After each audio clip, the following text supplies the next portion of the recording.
You said that we said we were Is it going to recording? introduce it. You recording?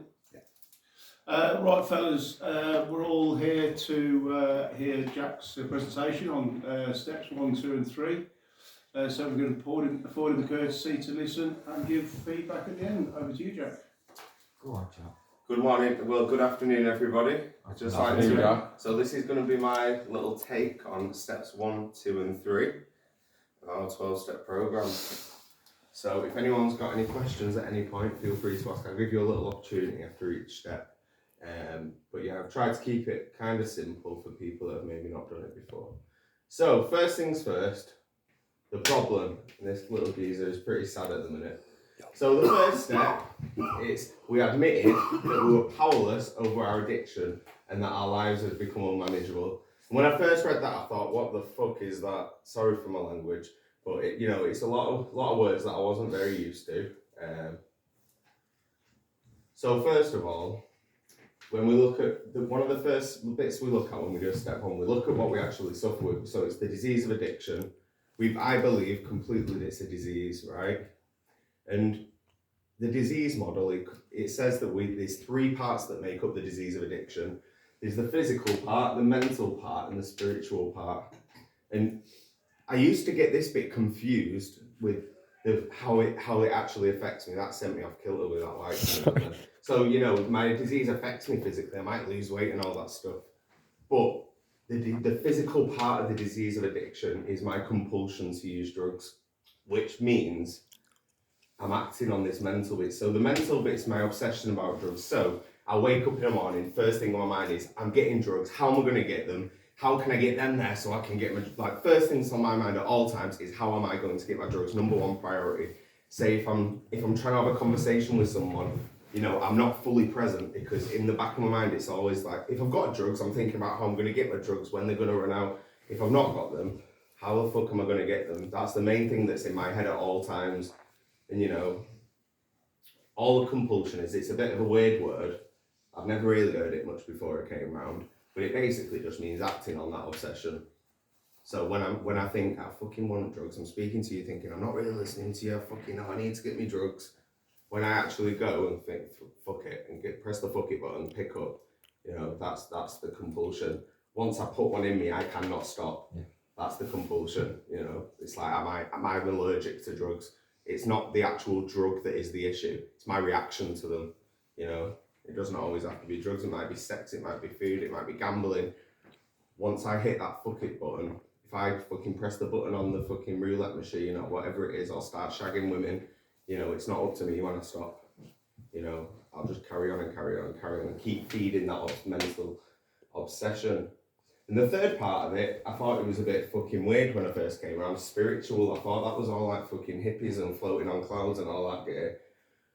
But what it really means, it's just I become so self-centered, There's loads of ways it can affect me. In the big book, it talks about the spiritual part of the disease being called a malady, and it's characterized by 3 main things: irritableness, restlessness, and being discontent. So, I heard someone talk about this a while ago, and it's sort of like on a share or something, and he talks about that spiritual malady, like being a dog that can't find its spot. So, when you see a dog, and they'll usually just walk around for a little minute and then curl up over there and get their head down. I'm like a dog that can't find its spot. I want to be in here, I want to be chatting to all you guys, and I'll think, oh, fucking hell, I'm not quite happy here. I'll go outside, sit in the smoking area for 2 minutes, I'll think, I don't really fit in here, I'm getting a bit fucking pissed off with them. And I'll go in the kitchen. Then before you know it, this is me when I first come back in here, I would just ended up doing fucking laps of the house like a fucking madman, because I'm not happy there, but then I get there and I'm not quite happy there. I'm just never quite content where I am. I'm always looking for that next thing that I need to feel alright. But I get there and I don't want it anyway, And because of that, I become very self-centered, trapped in that sort of loop that it's like, I'm always looking for ways to make me feel better, Become very self-centered, it makes me very unhappy. Like, humans are pack animals when I'm just constantly thinking about myself. It's like a fucking hidden bit of treasure, that, innit? I'm actually happiest the most when I'm helping someone else or when I'm with someone else. But when I actually try all these things to make me happy, it's like my spiritual fucking bank account just goes,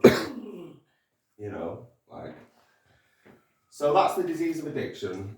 And one of the maddest parts about the disease of addiction is it's one of the only diseases that humans can have, which also, at the same time being fatal, like untreated addiction equals death, you know.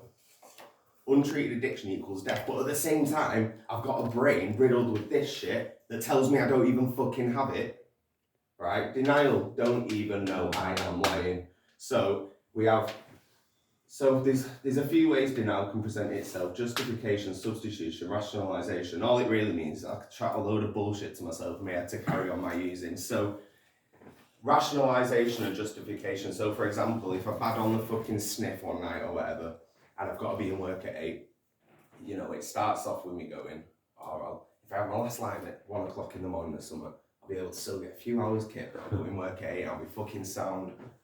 Right, so I'm gonna do it. 1 o'clock comes, and it's like, fucking hell, you know what, I'll be alright. Come in, Charlie, there's room for more in here, mate. You just get a seat for yourself. There you go, cop. Thank you very much, sir. It's alright. So yeah, I'll think, so I'll have it, and then it'll get to 1 o'clock, and I'll think, oh, you know what, I'll move the goalposts a little bit. I'll be able to stay up till 4, and then I'll still be alright.